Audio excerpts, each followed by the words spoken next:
Hi, this is Sohini at Dabble Lab, and today we're going to explore the Sendgrid setup mainly for Alexa skills, as this has been quite a confusion. We'll do a two-part video.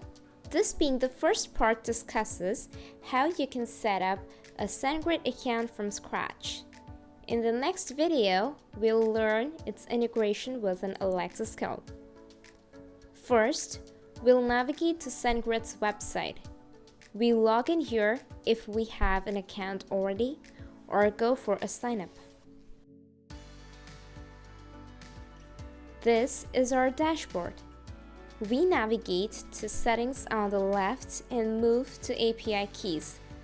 These are a few existing API keys that I have been using in my Alexa skills.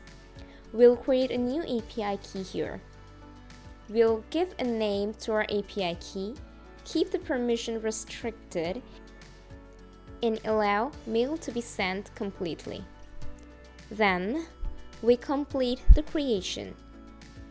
This is our API key.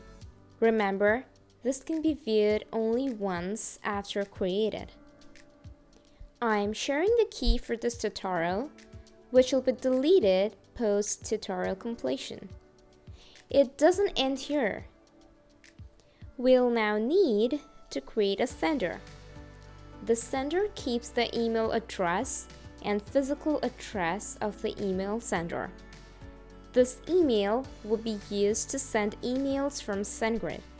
Okay, I just created one and it shows us a cross mark. Let's get this verified.